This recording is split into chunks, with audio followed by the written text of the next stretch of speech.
Je passe tout de suite la parole à Michela Passini pour une intervention qui s'intitule « Usage de la correspondance et pratique de l'archive ». Erwin Panofsky à New York et Princeton. Et Michel Passini est chargé de recherche au CNRS à l'IHMC, enseigne à l'École du Louvre et à l'Université de Neuchâtel. Et l'auteur également du livre « L'œil et l'archive, une histoire de l'histoire de l'art » à la découverte en 2017. Alors, je vous remercie beaucoup et remercie également très chaleureusement les organisateurs du colloque qui me permettent de parler d'un travail que je viens de commencer sur une forme d'archive très spécifique, les correspondances, et plus particulièrement dans mon cas, les correspondances d'historiens de l'art. En histoire de l'art, on observe depuis une vingtaine d'années une tendance autoréflexive qui investit notamment les personnalités considérées comme les plus marquantes de la discipline. Et dans ce cadre, les correspondances sont souvent exploitées comme des gisements d'informations permettant d'éclairer les moments clés de la biographie d'un savant, les étapes de l'élaboration d'une théorie, ou alors de reconstituer les réseaux scientifiques et amicaux d'un chercheur, ou de retracer la naissance d'une institution. On utilise plus rarement les correspondances, en histoire de l'art en tout cas, dans une visée plus globale et systématique, comme moyen non pas de pénétrer dans les coulisses d'une carrière et d'une vie, mais comme moyen de saisir les évolutions d'une discipline au travers des mutations des pratiques savantes. Loin de se réduire à un processus idéal, régi par la seule logique interne de l'évolution des connaissances ou une dynamique de création des chaires et des postes, une discipline se définit en effet par un ensemble de pratiques, par des biais d'exercices, métaphoriques ou réels, par des outils spécifiques et toute une ergonomie du travail savant qui articule espace, corps et objet. Dans cette perspective, interroger les usages de la correspondance, à la fois comme pratique, comme outil de connexion et comme lieu où l'histoire de l'art s'écrit, c'est se donner une clé pour la compréhension des façons de faire des historiens et des historiennes de l'art. D'autant plus que, comme les travaux de Michel Espagne l'ont montré, l'histoire de l'art est une discipline fondamentalement transnationale, le fruit d'une co-construction dont les mécanismes sont particulièrement visibles dans les grands corpus de correspondance complètes, celle de Jeanne Muntz à la BNF, d'Erwin Panofsky à la Smithsonian Institution, d'André Chastel à l'INHH, et bien d'autres. Parmi les exemples que je viens de mentionner, celui de Panofsky me paraît emblématique de cette dimension totale de l'archive correspondance. La correspondance de Panofsky, je vous mets juste l'image du volume, publiée en plusieurs volumes au début des années 2000, ne se limite pas à documenter la carrière brillante de ses chercheurs ou l'élaboration de son œuvre. Elle porte la trace d'un passage, celui de son auteur, hambourgeois transplanté à New York, puis à Princeton, d'un espace savant régi par certaines conventions à un autre, différent et en pleine transformation. Sa correspondance porte aussi la trace de la transition d'une histoire de l'art en voie d'institutionnalisation en Amérique du Nord après les premiers conflits mondiaux, à une discipline dont l'implantation dans les universités et dans les musées se poursuit à un rythme très soutenu tout au long des années 40 et 50. C'est l'époque où les États-Unis passent d'une position périphérique dans un monde de l'histoire de l'art professionnel dominé par les institutions européennes et notamment germanophones, à une position de plus en plus centrale, jusqu'à recouvrir, avec le développement des courants de la New Art History ou de Visual Studies aux années 1970-1980, un statut sans conteste hégémonique à l'échelle mondiale. De cette évolution, Panofsky a été à la fois le témoin et l'un des principaux acteurs. Très actif dans la construction et dans la gestion d'un réseau de collègues qui partagent ses orientations méthodologiques, il prend la tête du mouvement qui va faire entrer l'histoire de l'art, ou plutôt une certaine histoire de l'art, dans les corpus nord-américains. Sa correspondance est l'archive de l'une des transformations majeures de la discipline. La correspondance de Panofsky couvre la période 1910-1968. Elle est presque exclusivement en allemand avant 1931, avec une phase de transition vers l'anglais entre 1931 et 1933. L'anglais devient dominant après 1933. Le Getty conserve dans sa série d'entretiens enregistrés d'historiens de l'art un entretien avec Roxane Heckscher, la secrétaire de Panofsky à Princeton. Roxane Heckscher, vous avez l'extrait à l'écran. Roxane Heckscher met en avant la place que la correspondance avait dans la pratique quotidienne de Panofsky. Et parmi les nécrologies et les textes à caractère biographique écrits par ses proches, la correspondance est souvent évoquée comme une tâche à laquelle le savant consacrait beaucoup de temps et d'attention. La référence érasmienne est souvent convoquée dans ses textes sur Panofsky, donc Panofsky, auteur de lettres qui connecte les espaces savants européens et états-uniens comme un nouvel Erasme. Et c'est une référence que Panofsky a largement entretenue lui-même et dont il a volontiers suggéré la proximité avec sa personne et sa pratique. La correspondance participe ainsi de la construction des mythologies disciplinaires autour de l'humanisme de Panofsky, ces mêmes mythologies qui ont été structurantes pour l'élaboration d'une identité de la discipline histoire de l'art aux États-Unis et qui sont aujourd'hui violemment remises en question par de nouvelles générations de chercheurs. Mais essayons de cerner les acteurs et les enjeux de ces échanges épistolaires et de comprendre comment, par la pratique de la correspondance, Panofsky construit des archives qui sont indissociablement celles d'un savant et celles d'une communauté scientifique en voie de consolidation aux États-Unis. En décembre 1930, Panofsky reçoit l'invitation de l'Université de New York à enseigner pendant un semestre aux graduate students du College of Fine Arts. Il arrive en octobre 1931 et est accueilli par les chercheurs locaux, notamment Alfred Barr, le directeur du MoMA, donc vous le voyez à gauche, et son épouse Margaret, qui est aussi à l'écran, qui œuvrent pour faciliter son intégration dans la communauté scientifique new-yorkaise et nord-américaine.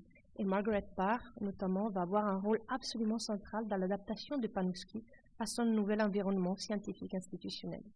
Il est accueilli aussi par des chercheurs tels que Charles Rufus Maury, Meir Shapiro et Miller Meese.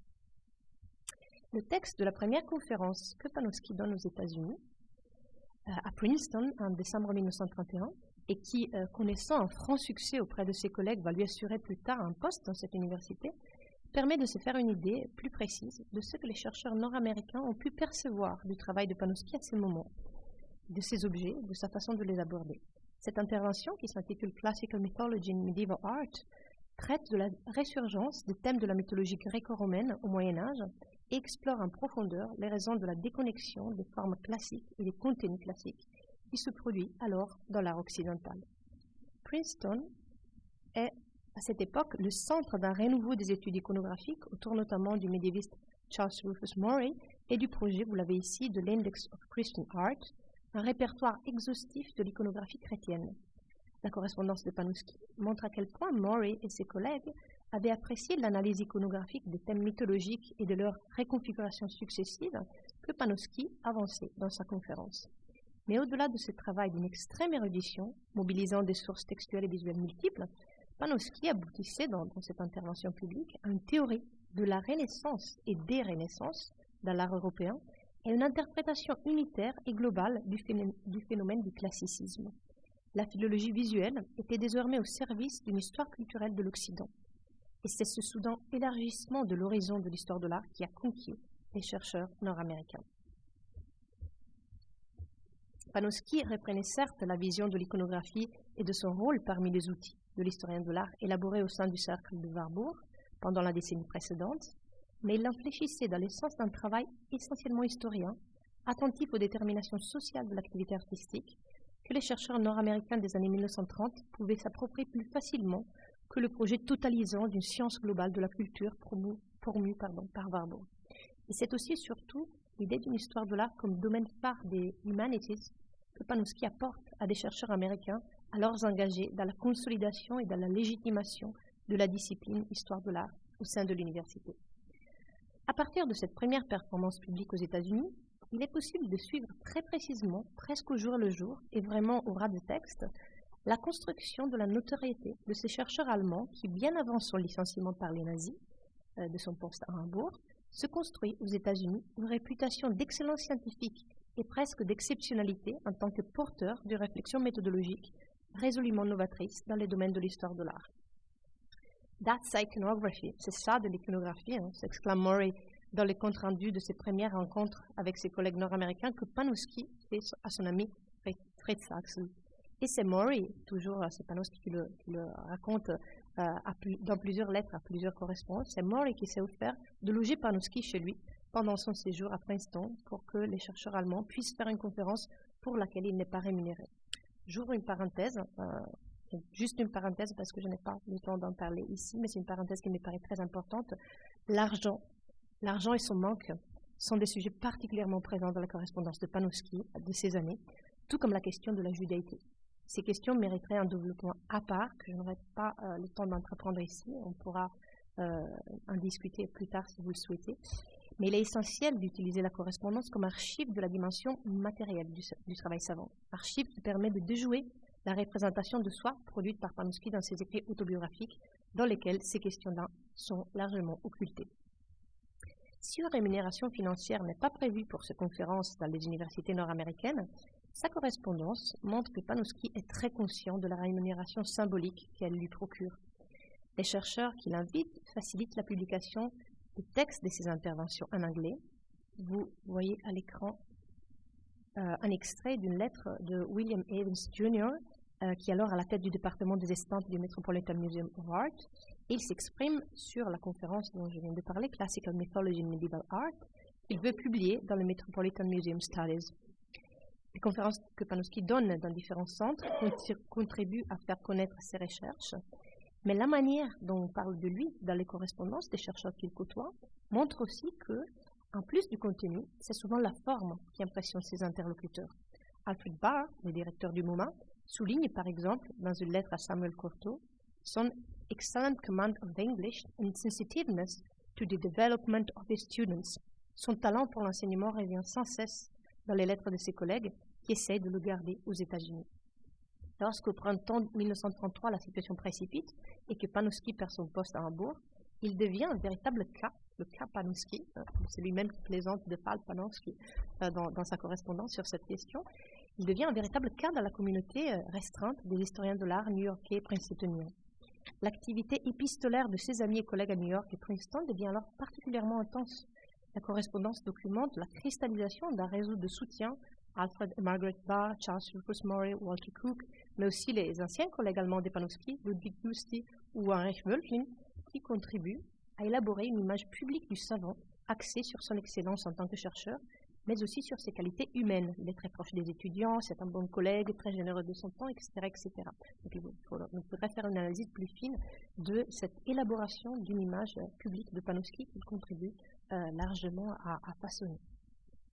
Dès son installation définitive aux États-Unis, Panofsky s'affirme progressivement comme une figure centrale, à la fois dans la création des structures d'une discipline en voie d'institutionnalisation et dans la gestion de la communauté d'historiens de l'art migrants.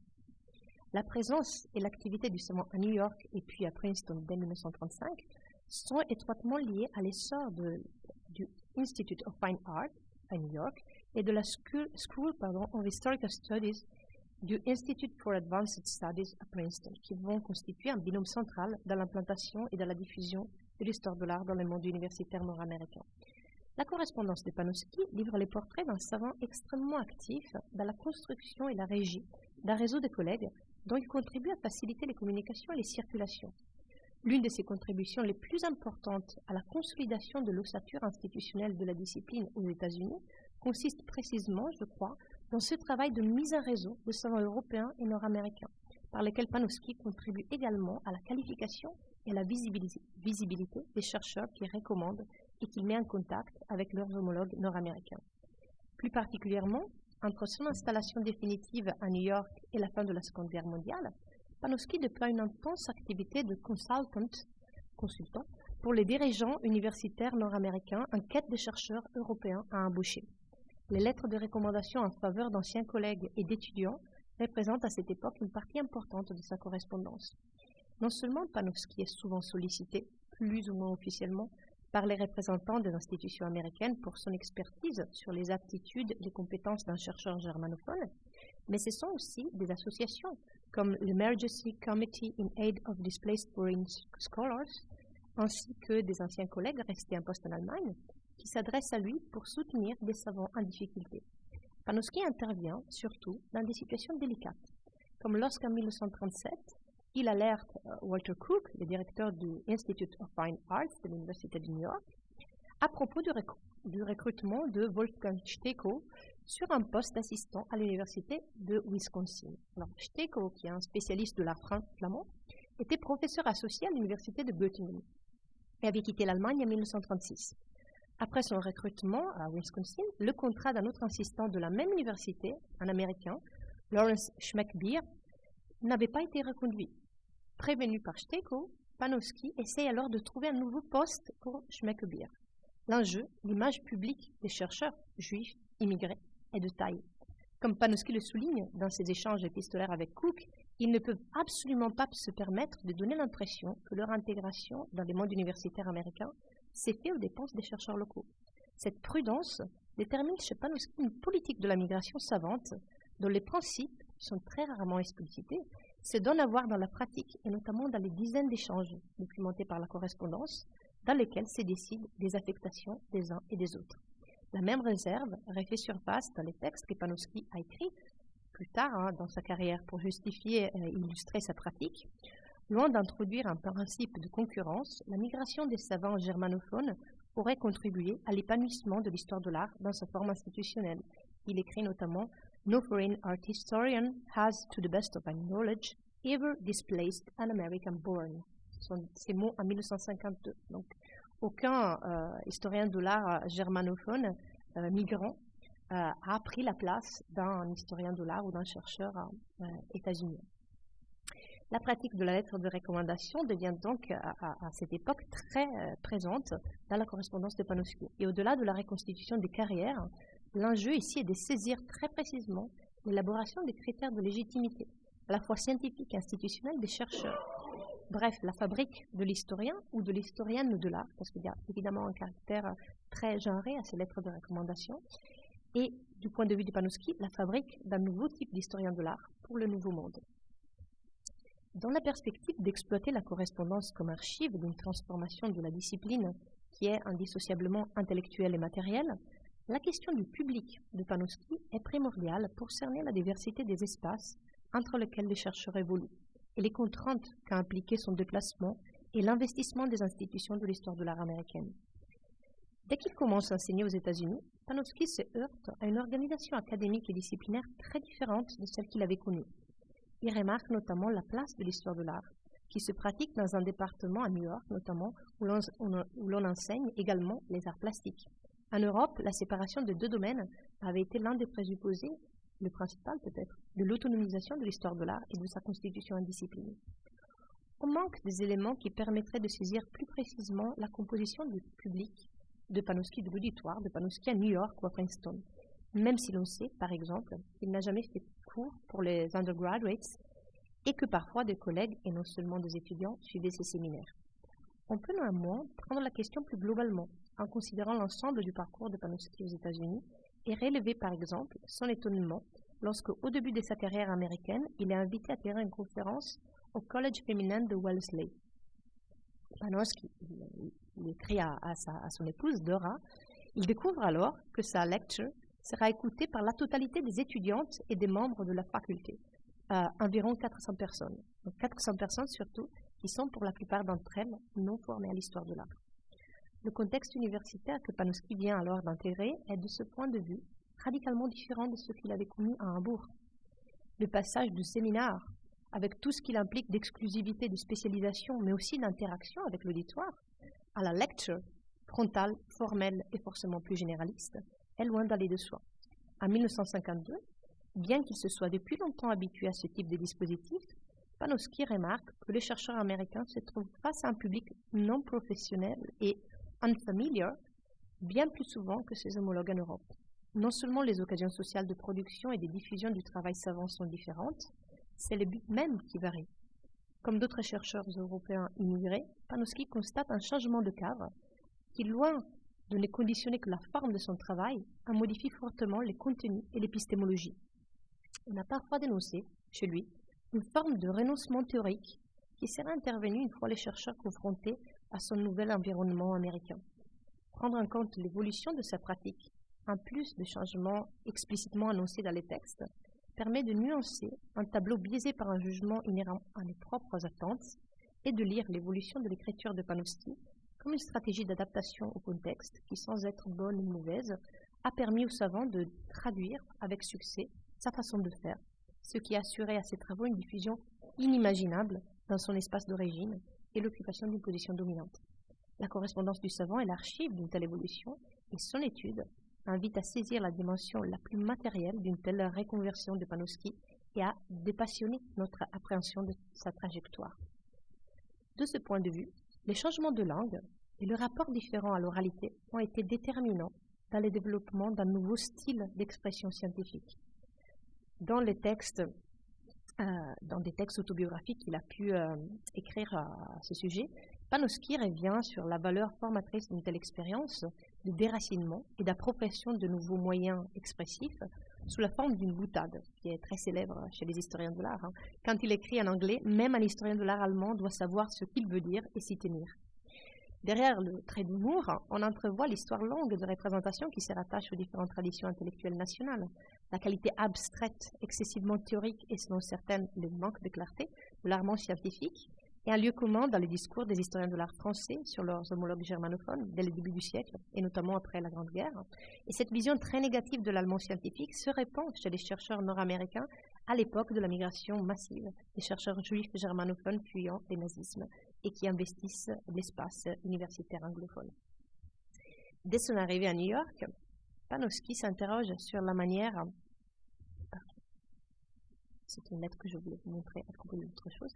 Dès son arrivée à New York, Panofsky s'interroge sur la manière dont les contraintes liées au changement de langue conditionnent sa façon de concevoir ses objets d'étude et de conduire leur analyse. La correspondance avec ses relecteurs, qu'il s'agisse des professionnels de l'édition ou des collègues, révèle un travail sur la langue qui est loin de la simple transposition en anglais.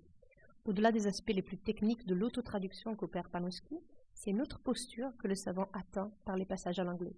Le manque de ressources expressives inhérent à sa nouvelle situation s'avère en effet libérateur sur le plan de la capacité à aborder des questions générales et à oser la synthèse et à travailler sur la longue durée, comme il l'avance, vous le voyez bien, en 1932 dans une lettre à son ancien directeur de thèse, Pillenbrugge. Et donc il mentionne justement la conférence que j'ai citée. Il parle de ses travaux, Hercule à la croisée des chemins ou Mélancolie, ce sont des travaux qu'il a écrits en allemand avant sa migration. Donc il dit en Allemagne, j'aurais écrit 200 pages sur ces problèmes d'iconographie extrêmement spécifiques. Et là, aux États-Unis, j'ai fait en 40 pages Classical Mythology and Medieval Art, qui est un problème évidemment gigantesque pour l'histoire de l'art. Je vais bientôt conclure, mais je voudrais tout d'abord citer encore un problème qui me paraît très intéressant dans cette correspondance et qui est vraiment spécifique, je pense, à l'histoire de l'art, aux correspondances d'historiens de l'art, la question des objets. Panofsky, comme beaucoup de migrants, d'historiens de l'art qui migrent à l'époque, fait l'expérience de la perte de ces objets de travail. Perte certes partielle, mais il y a toute une série d'œuvres auxquelles il ne peut pas accéder pendant un long moment tant qu'il est aux États-Unis. Et la correspondance devient dès lors un substitut écrit d'un original visuel qui manque. C'est vraiment quelque chose qui est exploré et qui est particulièrement intéressant pour bien comprendre les modalités de ce travail à distance qui a intéressé d'autres chercheurs qui, comme lui, décident de migrer. Et pour conclure vraiment cette fois-ci, j'aimerais revenir sur les usages que l'on peut faire de ces correspondances dans l'idée d'une histoire connectée des sciences. J'introduis ma conclusion par cette lettre qu'il écrit en 1933 à son amie et confidente Margaret Barr lorsqu'il a pris la décision définitive de rester aux États-Unis.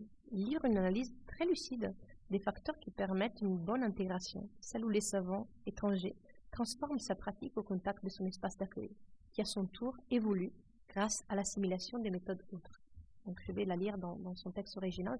The other European countries are adult countries. That is to say that they have developed a culture and a scientific method, and also, what is more important, a general human attitude, which is mature, finished, and somehow closed. They would receive a foreigner with hospitality and even kindness. C'est référence à Faucillon qu'il a accueilli dans sa maison de campagne à Marenville lors de l'un de son dernier voyage en fait aux États-Unis. But would not meet him halfway, so to speak.